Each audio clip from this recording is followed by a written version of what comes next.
Hola, ¿qué tal, amigas, amigos de Sin Maquillaje, Comer y Vaca? Bienvenidos, bienvenidas a nuestro programa de todas las mañanas. Qué frío que está haciendo en La Paz. Bueno, estamos así, pero con esas temperaturas que nos invitan a quedarnos en casa, así es que espero que nos estén mirando desde la casa mientras toman un cafecito o en la camita incluso. Bueno, quiero empezar dando un abrazo fraterno y solidario a Venezuela, porque en la víspera ha sufrido dos terremotos. Según los datos oficiales del gobierno venezolano, hay 32 personas fallecidas. Sin embargo, los medios de comunicación ya reportan más de 100 víctimas e incluso hay otras proyecciones que hablan de miles, de la posibilidad de que podrían ser miles de víctimas. Ojalá no sea así. Ojalá ese país pueda encontrar, digamos, mejores noticias en medio de la tragedia. Nosotros, sin embargo, en este programa vamos a hablar de nuestra Bolivia, porque aquí hemos tenido otro sismo, pero un sismo social, un sismo político. Acabamos de salir del conflicto que nos ha durado más de 50 días y queremos preguntarnos ahora qué tipo de gobierno viene en el país. ¿Va a ser un gobierno más duro, más blando, más inclusivo, que es el pedido de los sectores que estaban movilizados, más rápido, porque sectores políticos también han hablado de su lentitud? ¿Cómo será el gobierno a partir de ahora? Y para eso tenemos un panel de invitados. Está aquí en el estudio con nosotros Ricardo Paz. Él es consultor político, analista, columnista y ha estado muy activo en las recientes elecciones, primero en Perú y luego en Colombia. Bienvenido, Ricardo. Buenos días. Muy buenos días, Mary. Un gusto estar aquí contigo en tu programa. Estoy a tus órdenes y de la amplia audiencia que tú tienes. Muchísimas gracias. Y está con nosotros también desde el Oriente, porque queremos tener una mirada de Oriente, de Occidente, desde el Oriente, Carlos Hugo Molina. Carlos Hugo Molina es igual analista, director de innovación del CEPAT y un apasionado por todo aquello que Bolivia pueda exportar en materia, por ejemplo, de alimentos, café, azaí, etcétera. Bienvenido, Carlos Hugo. Buenos días. Qué gusto tenerte con nosotros. Carlos Hugo, tenemos un Bueno, problema de audio, tal vez el micrófono está silenciado, vamos a resolverlo para darte la bienvenida. Por a ver, favor. aquí aparece que No, está seguimos animado, con ahora ese... sí. Ahora sí. Bienvenido, Carlos Ah, Hugo. Buenos días. muchas gracias, un gusto de participar con vos y con Ricardo. Claro que sí, y empezamos con la primera pregunta contigo, Carlos Hugo. ¿Cuál es tu visión a partir del conflicto de los 50 días? ¿Qué tipo de gobierno debería estructurar Rodrigo Paz? ¿Debería hacer ajustes, cambios? ¿Cuál es tu mirada al respecto? Yo he aprendido a cambiar mi enfoque de análisis y hoy hago análisis de carácter inductivo, esto es de lo particular a lo general, y aplico el método socrático de la mayéutica, de la pregunta, de hacerme preguntas, porque todo el mundo da respuestas y a veces no hay respuestas equivocadas, hay preguntas mal formuladas. Yo no tengo ninguna dificultad en afirmar que el gobierno de Rodrigo Paz no va a ser distinto de lo que ha sido hasta ahora. Y no puede ser distinto porque las condiciones que él arrastra o que él tiene o que él administra no han cambiado. Todo lo que pueda realizarse a nivel de observación y de crítica, he estado revisando muchos de los programas que has realizado, he escuchado programas de intervenciones en las que ha intervenido Ricardo y existe una secuencia desde hace varios meses en sentido y que va en sentido de las preguntas que estás haciendo. Va a cambiar su pesadez, va a tomar decisiones. Se hablaba de crisis de gabinete, va a cambiar de gabinete. Creo que la realidad me está mostrando una situación un poquito más complicada, que no por ello es más trágica ni es más negativa, es como es. En materia política y social lo que tenemos que aprender, Mary, es a descubrir cuál es el pulso, cuál es la pulsión, cuál es el ritmo que tienen las cosas para ver cómo lo manejamos, cómo lo administramos. Yo no creo, y esto es una provocación fraterna a Rodrigo, al gobierno, no creo que vaya a cambiar su estilo. No puede cambiarlo. Bueno, ahí está entonces la primera apreciación de Carlos Hugo. ¿Cuál es tu percepción, Ricardo, al respecto? ¿Tú crees que va a cambiar, no va a cambiar? Y segundo, si es que debería hacerlo en función a lo sucedido en el conflicto.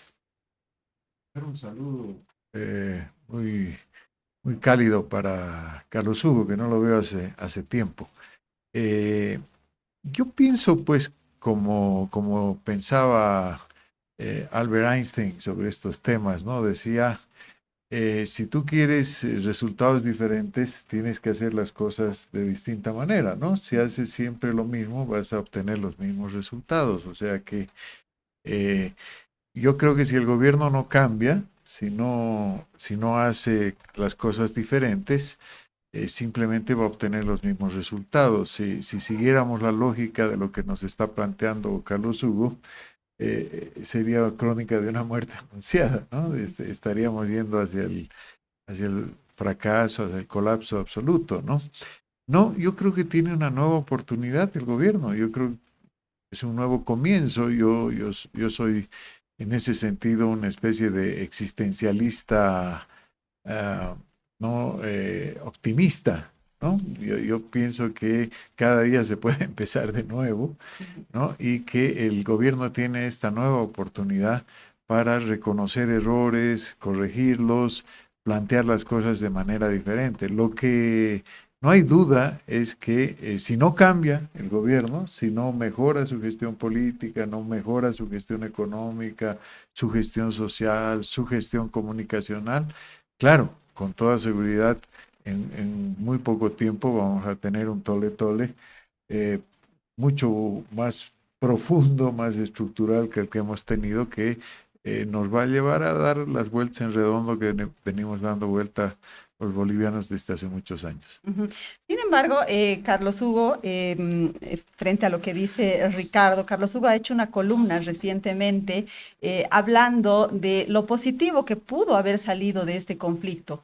Y entre las cosas que ha señalado está el hecho de que él cree que Rodrigo Paz se va a quedar hasta el 2030. ¿Eso quiere decir que se podría quedar de la misma manera o necesariamente, como dice Ricardo, tiene que hacer cambios, tiene que ajustar sus políticas, quizás incluso el entorno que le rodea, en fin? ¿Cómo es eso de que se va a quedar sin cambiar nada, Carlos Hugo? No, a ver, yo quiero separar entre lo que yo desearía de lo que estoy viendo. Claro que yo desearía Entiendo. que no haga tanto frío para ustedes ni para el surcito que tenemos aquí también, pero tengo que esperar unos días hasta que pase el frío. Eh, ¿Por qué tendría que cambiar ahorita Rodrigo Paz si su forma de llevar adelante el conflicto le ha dado un resultado muy riesgoso, pero le ha dado resultado con un desgaste, evidentemente, con una dificultad en términos de la gestión del conflicto, pero se ha hecho, lo he escrito por ahí también Mary, se ha hecho al revés de lo que se hacía toda la vida en Bolivia. En Bolivia se aprobaba el estado de sitio y era cuando empezaba a producirse el tole-tole, para usar la frase que se ha pronunciado.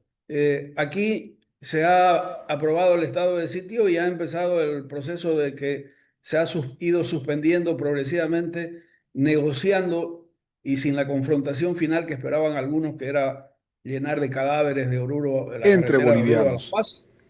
Entonces, si estamos frente a una Yo no situación de esa estaba naturaleza, dispuesto a cometer el mismo error. Sí, entiendo el punto. Entonces, pero sí, quiero cerrar la adelante, idea. Lo que pasa por es favor. que entró Rodrigo hablando y yo no le puedo privar al presidente de la palabra. A ver, Está como eh, imagen de apoyo, Carlos Hugo. Vamos adelante.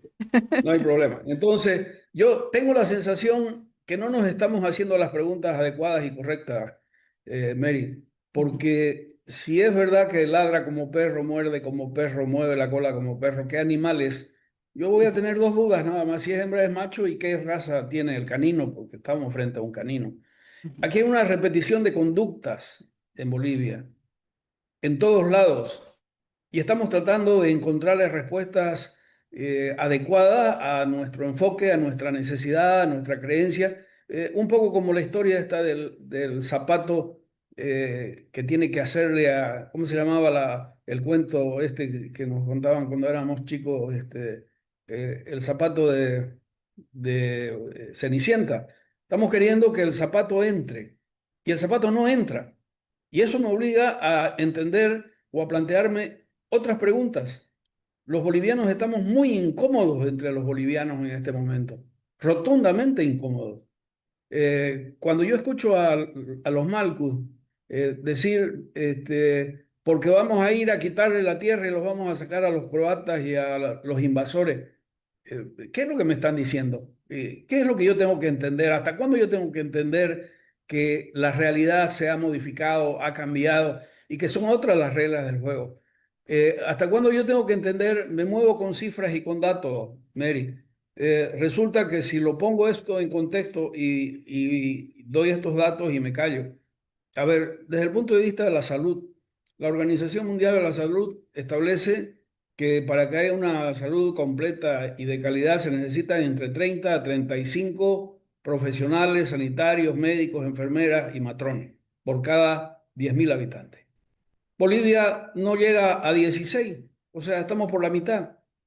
Si lo llevo al tema de educación, se necesita un docente en Bolivia, la cualidad establecida por el ministerio es que debe estar un docente entre 25 a 30 alumnos. Son 66 habitantes, 66 alumnos por docente en la proporción existente. Si entro al tema de seguridad, y lo establece Naciones Unidas, el estándar internacional dice un policía por 330 habitantes. En Bolivia estamos en Santa Cruz cerca de 600 habitantes por un guardia de seguridad. No calzamos ninguna de las previsiones que existen en el mundo. Y estoy poniéndolo esto de inicio porque tenemos que dejar de compararnos y de estudiarnos y de analizarnos con relación a nosotros mismos. Si seguimos en esto, no vamos a tener la solución que plantea todo el tiempo Ricardo y que la propone de manera absolutamente racional. Yo firmo en blanco todo lo que diga Ricardo, porque lo he escuchado, lo conozco, sé la templanza y la cordura con la cual hace y plantea las cosas, y estoy totalmente y absolutamente de acuerdo, pero hay algo que no está funcionando. Y ese algo que no está funcionando, si no lo descubro, si no lo encuentro en el fondo, en el origen, esta molestia va a seguir aumentando y va a seguir aumentando de manera que se puede volver cada vez más pesada.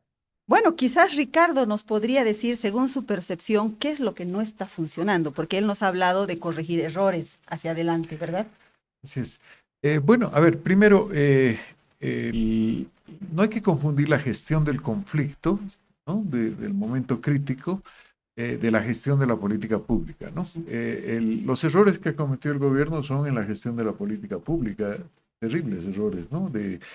No solamente de agilidad, de idoneidad, de pertinencia, ¿no? Sino errores, pues, de opacidad, de falta de transparencia, en fin, hay muchísimas cosas de las que podríamos hablar. La crisis, como dice Carlos Hugo, claro, ha sido un éxito en la gestión del conflicto, no han caído en la tentación típica de la pulsión autoritaria de tratar de resolver por la vía de la fuerza con los resultados que todos conocemos, y en ese sentido han mantenido la estrategia de contención pacífica y eso les ha dado resultado, menos mal, ¿no es cierto? Hemos estado todo el tiempo promoviendo, digamos, este tipo de razonamiento, ¿no? Pero bueno, ¿qué es lo que tiene razón Carlos Hugo? Hay que hacerse las preguntas correctas para responder adecuadamente a cuál puede ser la solución. Y la verdad es que esto es como cuando se te cae una moneda en la oscuridad, ¿no? No la puedes ir a buscar donde hay luz, la tienes que buscar donde se ha caído. Y el problema de Bolivia es un problema de que tenemos dos grandes, desde mi punto de vista, ¿no? Dos grandes males que nos impiden constituirnos en una sociedad democrática, moderna, desarrollada, que encare la resolución de todos estos problemas estructurales que ha mencionado Carlos Hugo, que son el corporativismo por un lado y el caudillismo por otro, ¿no? Si mantenemos un Estado corporativo cuyas características principales son precisamente el rentismo, ¿no? Cada corporación busca su renta, y el extractivismo, ¿no? La inmediatez en la explotación de los recursos naturales y su exportación sin ningún tipo de, digamos, de tratamiento, ¿no? Para cualificarlos. Y por otro lado, el caudillismo, ¿no es cierto? Es decir, no tenemos organizaciones políticas, no tenemos instituciones, sino lo que tenemos son caudillos, lo que tenemos todo el tiempo estamos en función de una persona. Este no es el gobierno de Partido Demócrata, no, es el gobierno de Rodrigo. El anterior era el gobierno de Arce, el otro era el gobierno de Evo, sí, y así sucesivamente, ¿no?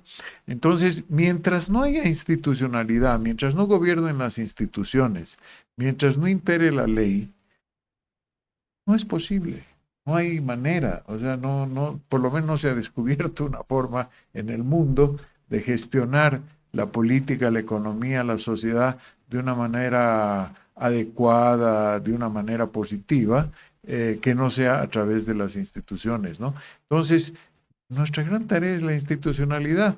Se debe acordar, Carlos Hugo, el enorme trabajo en el que él también participó con nuestro querido Joan Prats sobre el tema de la institucionalidad en Bolivia, sobre la necesidad de la institucionalización.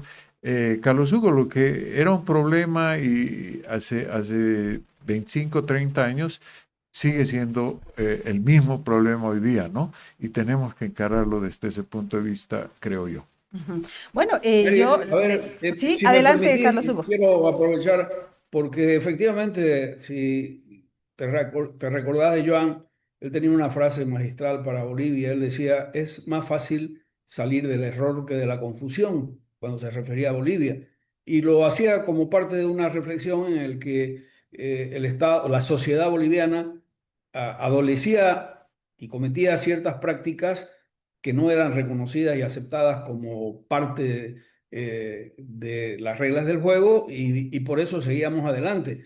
Y en esa lógica, alguna vez conversamos con Jan, aparecían dos cosas que no son parte de la discusión todavía, y yo no quiero confundir tampoco el problema de la gestión de los problemas estructurales, porque estaríamos incurriendo efectivamente en una dificultad como lo ha señalado. A ver, la sociedad boliviana no tiene necesidad de institucionalidad porque es informal. Y esto es casi tautológico porque se alimenta a sí mismo.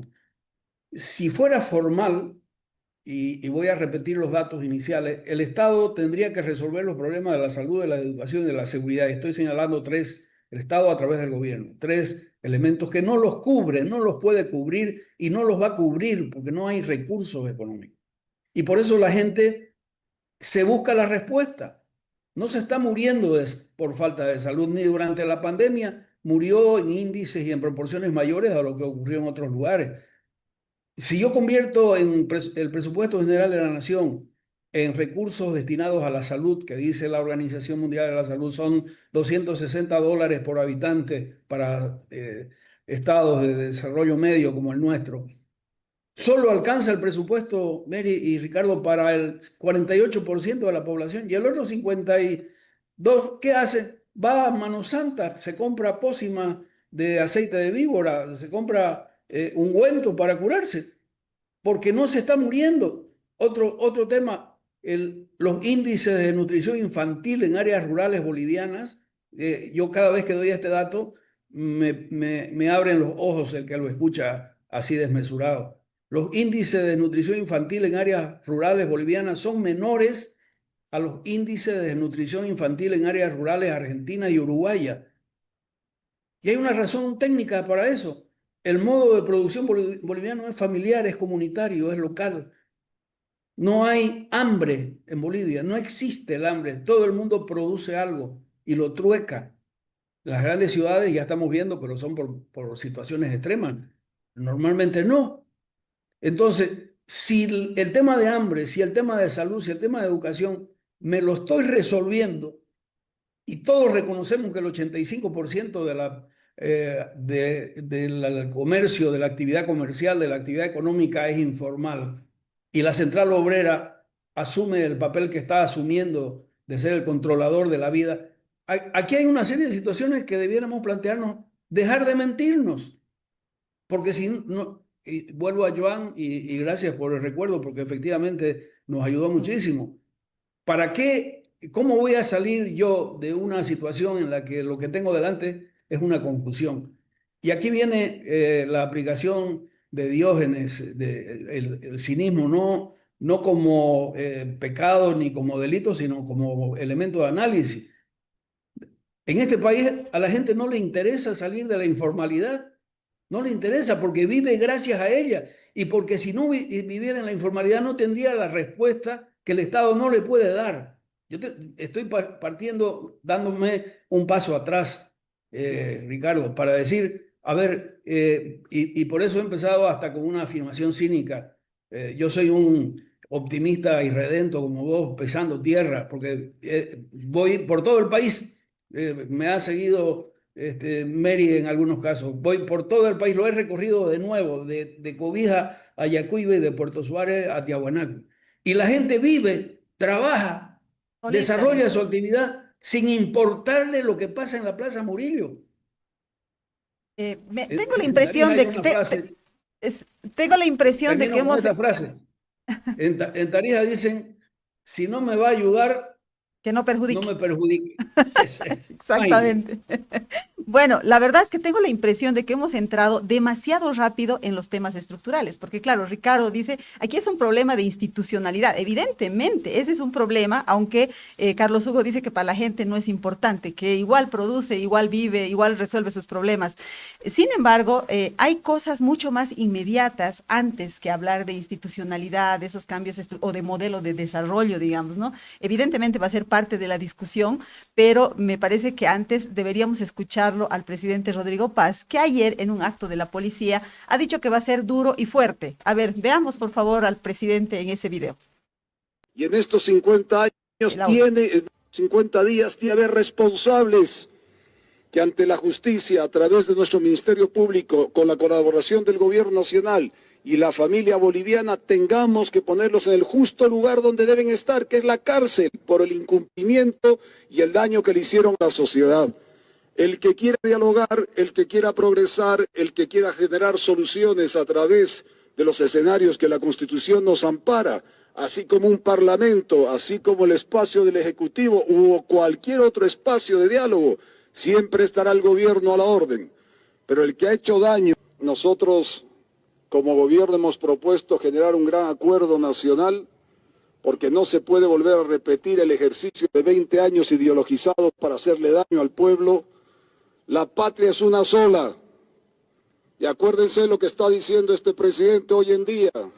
En estos 5 años, 4 y poco más que nos queda, vamos a recuperar cada uno del territorio que hoy día no nos pertenece, porque algunos creen que es territorio no boliviano, que es territorio de algunas organizaciones, que es territorio que no pertenece a la soberanía nacional. Todo volverá a la patria. Todo estará bajo el manto de la Constitución y del mandato popular. Aquí no hay dueños, ni de territorios ni de sectores.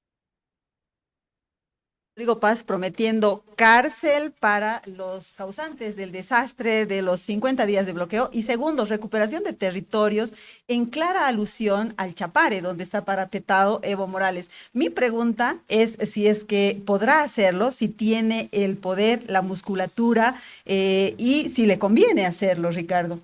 Bueno, lo primero que hay que preguntar es si es de esto que tiene que hablar el presidente hoy día, ¿no? Uh-huh. A mí me da la impresión de que el presidente está gobernando, o por lo menos eso plantea su discurso, a partir de encuestas y de escucha social, ¿no? Por el tipo de asesoría seguramente que él tiene, ¿no? Y por Cerimedo quiere decir. Y no está viendo, digamos, lo que estamos hablando con Carlos Hugo, que es lo que realmente interesa, lo que realmente importa, ¿no? Claro, o sea, si uno ve las redes sociales y hace una escucha social, donde sobre todo pues influye el estado de ánimo de la clase media, ¿no? Claro, los grandes temas son si va a meter presa a la Vilma Lanoca, si lo va a agarrar a Evo Morales, ¿no? Temas además de polarización, temas de, bueno, en fin, no tengo mucho más que comentar a eso, pero sí sobre lo que decía Carlos Hugo quisiera decir un par de cosas rápidamente. Te escucho, Carlos Hugo, y me acuerdo de la novela ensayo de William Bluesky Castellanos de Subdesarrollo y Felicidad, ¿no? Esto de oponer, digamos, a la institucionalidad las ventajas de la informalidad, ¿no? Como la gente acá, ¿no? En La Paz dice, tenemos el mejor transporte público porque tenemos los minibuses. Tú levantas la mano y te subes al minibús y te deja donde estaba. ¿Dónde hay eso? ¿En qué parte del mundo? Ningún metro, ningún busducto, ningún trolebús. Romantizando No, claro. el subdesarrollo y la pobreza. Como si eso fuera la solución, ¿no? Además, además los minibuses pues le dan de comer, cada minibús es una familia, ¿no? Y todas ese tipo de argumentos, ¿no? Que, como tú dices, romantizan, ¿no es cierto?, la informalidad, el subdesarrollo. Que sea una realidad está fuera de discusión, pues, Carlos Hugo, ¿no? El 80% de los bolivianos viven en la informalidad, pero no porque quieran, no porque elijan, no porque les parezca bien, es porque no les queda otra. Porque tienen que salvar el día, tienen que saber, porque no hay institucionalidad, porque no hay estructura. Claro, ante la realidad tienen que haber respuestas, ¿no es cierto? No, yo sigo pensando que tenemos que construir institucionalidad para convertir, porque no va a haber tampoco solución a la política, no va a haber solución digamos, a la consolidación de políticas públicas perennes, sostenibles, en materia de educación, de salud, de todo, que nos permitan avanzar si no existen instituciones, si no se respeta la ley, si no existe el Estado de Derecho y si no existen las instituciones que lo puedan llevar adelante, ¿no? Sin embargo, para que todo eso suceda, es decir, para que más adelante podamos hablar de institucionalización del Estado, de un Estado, de un modelo de desarrollo que reactive la economía, en fin, tiene que haber algunas condiciones. Yo quiero insistir con el tema porque me parece muy importante, ¿no? Es decir, cuál es el rumbo que debe tomar el gobierno. Y para ponerlo en las palabras de Carlos Hugo, para que no perjudique a esa gran cantidad de gente que trabaja sin la institucionalidad del Estado, ¿no? Para que no perjudique. ¿Qué tiene que hacer? Por ejemplo, empiezo preguntando sobre la necesidad de acuerdos, sobre la necesidad de pactos. Un acuerdo y un pacto en la Asamblea Legislativa, aunque la Asamblea ha mostrado mucha madurez política y ha estado votando en consecuencia de políticas públicas en favor de la institucionalidad democrática, ¿no?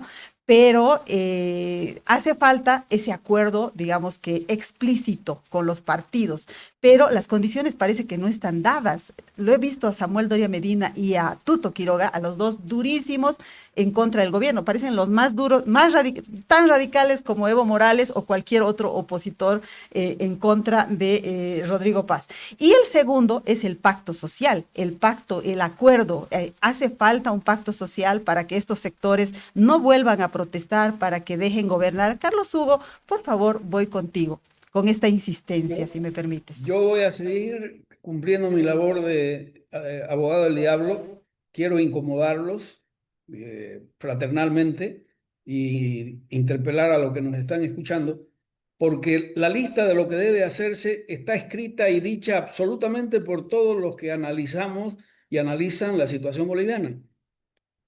Y la pregunta es, ¿y por qué no se da? A ver, otra vez, Ricardo, para poder participar hoy de este programa, me he tomado el trabajo, he cumplido la tarea, he visto todos los últimos programas de este espacio extraordinario en términos de todo lo que se ha dicho. Alguien dijo unos días atrás que debía elegir Rodrigo si ser mártir o matón. No, no ha sido ni mártir ni matón. Se ha dicho tantas cosas y he revisado tus últimas intervenciones y otra vez, Ricardo, estoy rotunda y absolutamente de acuerdo. Sería un acto de necedad estar en desacuerdo con que este país debe democratizarse y debe funcionar como país civilizado. Pero yo les recuerdo, estoy haciendo el análisis desde la realidad, desde el enfoque inductivo. Y la realidad me está mostrando una cosa distinta. Esto no quiere decir que yo esté de acuerdo con ellos. Quiero separar aguas en esto, Mary. Yo no estoy de acuerdo con todas estas situaciones que hemos vivido. Sería un acto de irracionalidad decir que uno puede estar de acuerdo con la violencia. Pero mientras yo no reconozca que aquí hay una pulsión violenta en el boliviano, que somos violentos, Bolivia es el único país que tiene 15 formas de autoflagelación como forma de conducta social de protesta, de agravio. Costurarse los labios, enterrarse, crucificarse, huelgas de hambre masivas, marchas, esto del paro. Nos estamos haciendo daño en el momento que debiéramos estar trabajando. ¿Cómo le podemos explicar al mundo que el problema no está en el problema del mundo y de la economía, sino está en que no podemos salir nosotros de esto porque no lo estamos viendo? No estamos viendo, no aceptamos. Más fácil es salir del error que de la confusión, que somos violentos. Otro elemento descubierto en el fondo, que todo lo que se proponga desde el punto de vista de racionalidad no va a dar como consecuencia lo que estamos pretendiendo. Es la falta de cohesión social. Este país no tiene cohesión social. Hay 12 causas potenciales de confrontación entre los bolivianos. 12. Oriente, Occidente, has empezado con esa. Colla, Camba, norte, sur, rico, pobre, facho, izquierdista, sostenible y depredador. Hay 15, 12. Todo está hecho para que nos confrontemos. Si yo no acepto que no hay cohesión social, que no tengo un pacto que cumplir de manera colectiva, por eso insisto con el tema del turismo. No es una pretensión ilusoria de plantear el turismo, es el instrumento que puede ayudarme a resolver estos problemas que estamos viendo. Entonces, claro que yo querría que el gobierno sea distinto. Por supuesto, que haga las cosas racionales. Tenía la opción más extraordinaria. Cuando pasaron las elecciones y se hizo el conteo de cuántos éramos, entre comillas, no había en la historia democrática de Bolivia un centro democrático tan amplio, más de 2/3 entre los 3 que habían ganado. Y no se da, Ricardo, no se dio. Y no se está dando nada de lo que estás proponiendo desde el punto de vista de racionalidad. Y no se está dando lo que estamos necesitando, los que estamos trabajando en territorio porque este país viva de turismo. No se está dando. Entonces, yo tengo que cambiar mis preguntas porque las que me he hecho hasta ahora no me están dando resultados. Y no es que yo quiero que esto siga así. No, pues, por Dios, no me da la gana que esto siga así. Eso es pero como... no estoy pudiendo. Es la conjugación del verbo en aymara. Estoy queriendo, pero no estoy pudiendo. Es en gerundio. Es porque se ha estido, tendríamos que agregar. ¿Cómo? No, que he dicho una frase también del mundo aymara, que se ha estido, ¿no? No, Claro. lo que pasa es que, Carlos Hugo, evidentemente los problemas que estás señalando, estamos de acuerdo que existen, no hay cohesión social, tenemos una sociedad violenta, por supuesto que sí, y me encanta saber que hay una respuesta económica, que es la que tú estás promoviendo a lo largo y ancho del país, a través del turismo, a través del café, en fin. Pero también me parece que es importante buscar respuestas políticas, aunque tú dices, no, ya así nomás es y así nomás va a ser, está bien. Pero si me permiten, yo quiero leer algunos comentarios que también estamos recibiendo. Por Facebook nos escribe Carlos Hernán Rodas Céspedes y dice, la gestión de la crisis puede no haber sido exitosa. A futuro, el costo de recuperación de la economía es elevado, compromete el crecimiento, la generación del empleo y posterga las medidas estructurales. Y a través de YouTube nos escribe Juan Carlos Pereira y nos dice, la informalidad formalidad deja de ser informal si es sostenible. Entonces, el defecto es la formalidad. Quiero decir, deben adaptarse las normas formales a la realidad. Y si me permiten, tenemos que ir a una breve pausa y volvemos en unos segundos con Ricardo. Esta es la historia de un banco que se hizo grande gracias a su gente.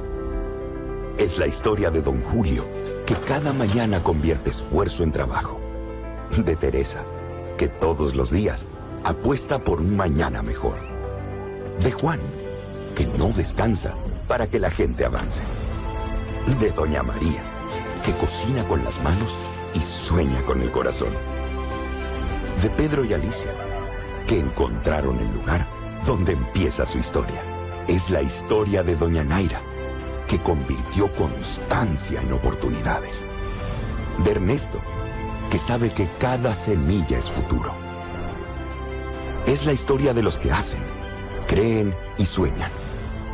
Esta es la historia de un banco que hace 35 años crece junto a su gente. Banco Económico, el banco de nuestra gente. Esta entidad es supervisada por ASFI.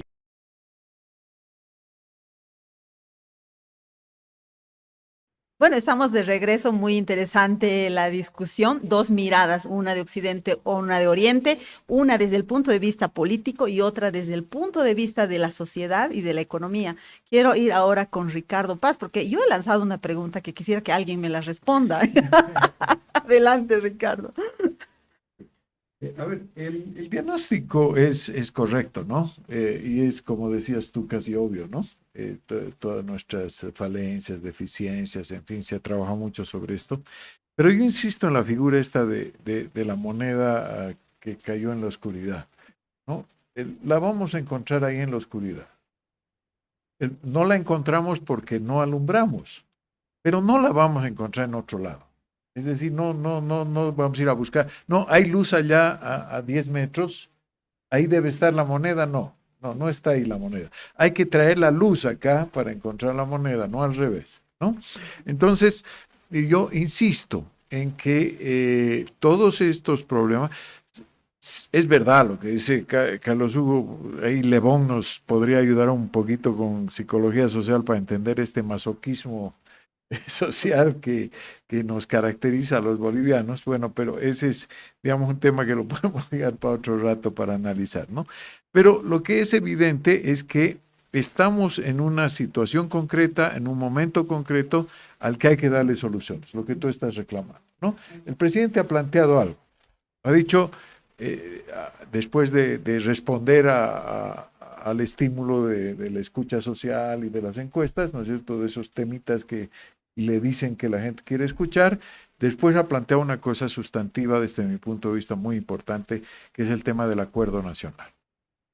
Yo me concentraría en eso hoy, ¿no? En establecer ese acuerdo nacional, pero aprovecharlo justamente para empezar a superar uno de los grandes males que es el corporativismo. ¿Qué estoy sugiriendo? Lo que yo sugiero es que el presidente convoque a los jefes de las organizaciones políticas con representación en el Parlamento, a los parlamentarios, asambleístas, senadores y diputados que correspondan, no sé si a todos, ¿no?, pero por lo menos presidentes de comisiones, etcétera, ¿no?, a los gobernadores, a los alcaldes, igual lo propio a concejales, asambleístas departamentales, para recomponer el tejido legítimo de quien debe tomar las decisiones en el país. Comenzar la institucionalidad por ese lado. La institucionalización por ese lado, aprovechar el acuerdo nacional, haciendo el acuerdo nacional entre los actores legítimos que han sido, digamos, consagrados por las urnas, ¿no?, que han sido consagrados por el voto. Y dejar para los acuerdos, digamos, ya de carácter sectorial, a los sectores corporativos. Federaciones de empresarios, sindicatos, centrales obreras, federaciones campesinas, comités cívicos, etcétera, ¿no es cierto?, son en otra instancia, otro nivel. Es decir, con ellos se pacta para implementar las políticas, pero no se decide con ellos las políticas. Las políticas se las diseña y se las decide en el ámbito que corresponda, que es el órgano ejecutivo y el órgano legislativo, ¿no? Y se pacta después, se acuerda con los grupos corporativos la implementación de las mismas, ¿no? En la medida de los tiempos y movimientos que correspondan, ¿no? Eso para empezar. Y a partir de ello, ¿no es cierto?, ir generando, ¿no es cierto?, los planes de desarrollo que contemplen la solución a cada uno de los ámbitos de la política pública, salud, educación, etcétera, etcétera, ¿no? Bueno, ahí está entonces un acuerdo político institucional sería el que habría que buscar. Carlos Hugo va a decir, pero están soñando, va a decir, acuerdos con grupos corporativos también, pero ya solo para la implementación de esas políticas que ese acuerdo político va a generar y va a dar a luz. Esta sería como la idea que plantea Ricardo Paz. Quiero ir con Carlos Hugo Molina, porque yo sé que antes de que inicie el gobierno, él ha hecho un llamado así clamoroso a Tuto, a Samuel Doria Medina y a Rodrigo Paz para que se pongan de acuerdo, para que hagan un único gobierno y para que le garanticen a este país gobernabilidad y viabilidad. Sin embargo, ahora lo veo como no los necesitamos. O sea, ¿qué pasó, Carlos Hugo? ¿Por qué esa decepción? O sea, ya los políticos no van a dar respuestas a este país. Esto se puede ir al tacho, es decir, si es que seguimos en esa lógica, de aquí a 6 meses podríamos estar hablando nuevamente de un conflicto de grandes dimensiones y de acortamiento de mandato. Voy a aplicar otra vez el razonamiento cínico solo desde el punto de vista filosófico. La preocupación que tienen los vivientes de La Paz, de la ciudad de La Paz y el Alto, no son las preocupaciones que tiene el pueblo boliviano. No lo son. A ver, ¿por qué no lo entienden? Ustedes tienen una presión, viven con una presión todo el tiempo. Eso no ocurre en el país, querido Ricardo. Eso que estás pidiendo está funcionando sin la convocatoria oficial. El gobernador de Santa Cruz ha resuelto los 2 lugares de bloqueo que habían, yendo él personalmente a resolverlo. Es lo que ha hecho la gobernadora de Pando en los 3 lugares que habían intentos de bloqueo, se ha ido. Es lo que está haciendo la gobernadora de Tarija, yendo por el territorio a plantear el desarrollo integral del departamento. Es lo que están haciendo todos los alcaldes en este momento con relación al tema del turismo. Están trabajando mientras los grandes análisis no te escuchan, Ricardo. No te escuchan. Ni a mí, ni a Mari, ni a Mary. No nos escuchan. Estamos hablando para nadie. Y no nos escuchan, no solo los jefes de los partidos, no solo el presidente, para ponerlo para la personificación. Y aquí es donde viene otra vez mi pregunta. ¿Cuáles son las preguntas que tenemos que hacernos para que entiendan? Porque cuando yo estoy diciendo que sin ellos se están haciendo las cosas, no es porque no sean necesarios, son fundamentales, porque este país no puede funcionar de otra manera, pero se está dando respuesta. No lo saben en el Ministerio de Salud que el municipio de Urubichá, que tiene un hospitalito de primer nivel, no llega a segundo nivel. El gasto en salud más grande que tiene es 2 ambulancias listas para salir y 3 turriles de gasolina llenos. Y cuando tienen un problema es de derecha, la alcaldesa era de derecha, la alcaldesa de Urubichá, y la llevan a San Julián, del MAS, masista, el alcalde de San Julián, y le resuelven el problema a Urubichá, le cobran solo los insumos, no le cobran nada más. El país está dando respuestas en el territorio, en todo el territorio. Mientras no se den cuenta nuestros líderes políticos que la suma de ese liderazgo llega a 2/3, a más de 2/3 del Parlamento, vamos a estar dando vuelta en círculos sobre un tema en el que la lista que vos estás señalando, otra vez, Ricardo, la firmo, porque es la lista que estoy usando yo complementada con otros elementos. Entonces, yo no creo, por eso he empezado mi último artículo diciendo Rodrigo Paz va a llegar a octubre, a noviembre, al 8 de noviembre del año 30, porque no hay plan B, no hay posibilidad que exista plan B, y eso lo sabe él. No hay, ¿quién lo ve al capitán Lara de presidente? ¿Quién lo ve? ¿Quién lo ve convocándose a elecciones de nuevo con los mismos? Ya, eso es masoquismo. Sí, Voy lo que a pasa, plantearlo Carlos Hugo, como- querido, lo que pasa es que también estamos al límite de nuestra resistencia y aquí en la ciudad de La Paz también somos país, ¿no? También sentimos, también Claro, sufrimos en la fila de la gasolina, ¿no? Pero me y nos encanta hemos- tu apuesta, me encanta tu apuesta por lo local, por las autoridades locales que tienen mucha legitimidad, que han surgido recién de las urnas y me parece una apuesta importante, ¿no? Y si me permiten ambos, yo tengo que cumplir con la pausa. Así que ahorita volvemos. Me está gustando este debate. Vamos. Esta es la historia de un banco que se hizo grande gracias a su gente. Es la historia de Don Julio, que cada mañana convierte esfuerzo en trabajo. De Teresa, que todos los días apuesta por un mañana mejor. De Juan, que no descansa para que la gente avance. De Doña María, que cocina con las manos y sueña con el corazón. De Pedro y Alicia, que encontraron el lugar donde empieza su historia. Es la historia de Doña Naira, que convirtió constancia en oportunidades. De Ernesto, que sabe que cada semilla es futuro. Es la historia de los que hacen, creen y sueñan. Esta es la historia de un banco que hace 35 años crece junto a su gente. Banco Económico, el banco de nuestra gente. Esta entidad es supervisada por ASFI. Estamos ya en la recta final de nuestro programa y voy a hacer una última rondita con nuestros invitados. Ricardo, nos dice Carlos Hugo que nadie nos escucha en el interior, que para qué estamos hablando, que ya está, ya han resuelto la vida solos. No, yo creo que sí, yo creo que, que sí nos escuchan y por eso también es que influye en algo nuestra palabra, ¿no? Yo estoy seguro, por ejemplo, que en el manejo de la gestión del conflicto, quienes hemos estado insistiendo de manera muy, muy fuerte y muy contundente en que no haya una salida de fuerza y de que la solución no era el ir a desbloquear a la mala, creo que alguien nos ha tenido que escuchar, ¿no? Porque ha sucedido una cosa inédita, ha sucedido una Pero cosa también que puede no, ser por inercia, Ricardo. que no No pare- sé. Puede ser, pero uno tiende a creer que sí, ¿no? Que era una estrategia. Algo, Que estaba pensado. ¿no? Y que algo ha tenido uno que ver y que influir, aunque sea con su granito de arena, ¿no? Pero bueno, al margen de eso, yo estoy de acuerdo. Insisto, yo creo que es Carlos Hugo, como siempre, es un gran investigador y hace unos diagnósticos maravillosos.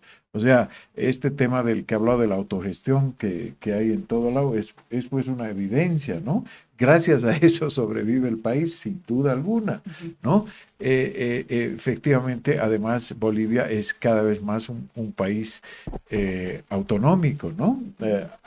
A pesar de las trabas, a pesar de los problemas, a pesar de todo, gobernaciones, alcaldías, etcétera, van tomando, digamos, su protagonismo cada vez más, ¿no? Pero de allí, ¿no es cierto?, a eludir la necesidad de un gran acuerdo nacional institucional. O sea, yo repito aquello, esta es una enorme oportunidad para ya no traer a la COP, a la Conferencia de Empresarios Privados, a los comités cívicos y volver a empoderar al corporativismo, sino más bien empoderar al poder legítimo, ¿cierto? Al que surge de las urnas, a los asambleístas, gobernadores, alcaldes, etcétera. Eso es un momento ideal para hacerlo.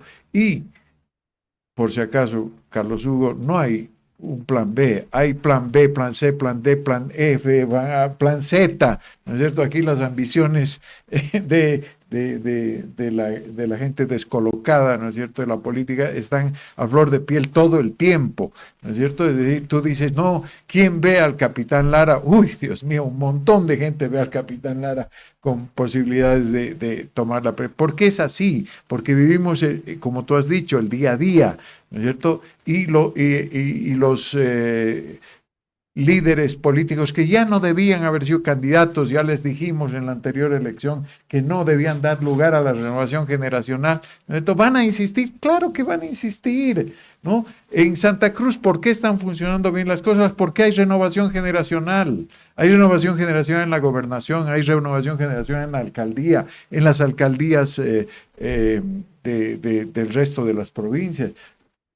¿Dónde están funcionando las cosas? ¿Dónde has mencionado? Donde hay mujeres jóvenes, donde hay renovación generacional, donde se da lugar a la renovación.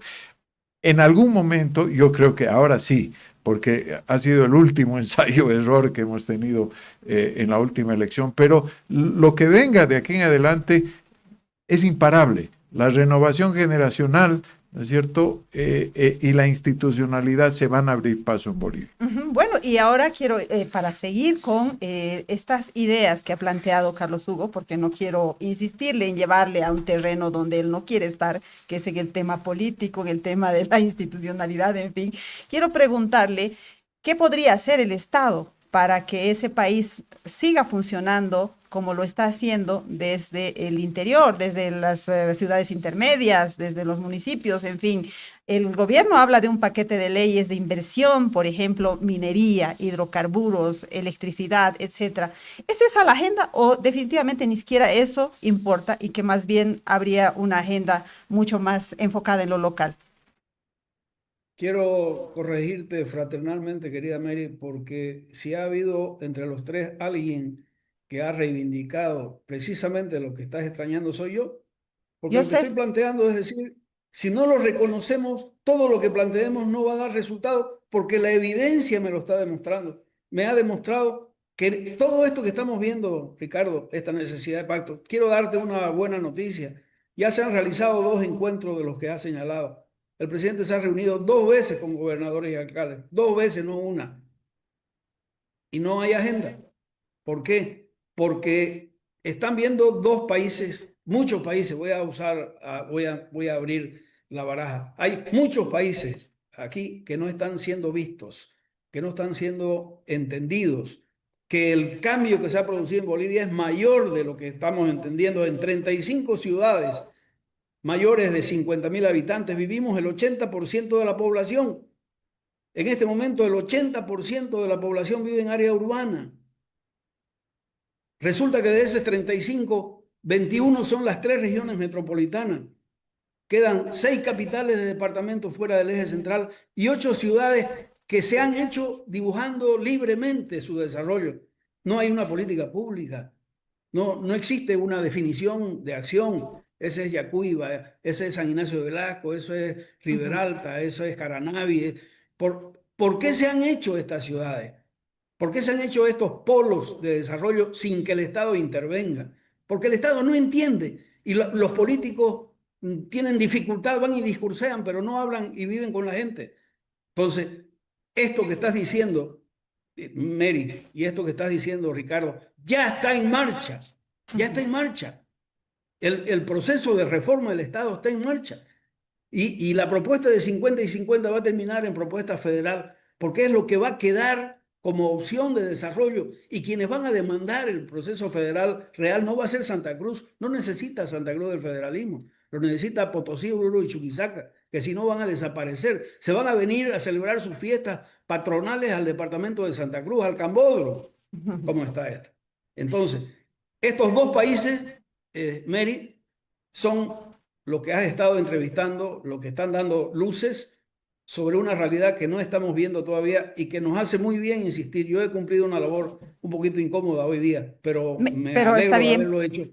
Me alegro de haberlo hecho, porque si no cambiamos nuestro modo, nuestro énfasis, y no he negado el aporte académico y político que tenés, Ricardo, pero cuando uno repite hasta el cansancio lo mismo, y de quien tendría que haber una respuesta no lo existe, otra vez vuelvo al análisis inductivo. No están escuchando o no le da la gana escuchar o tienen otro plan.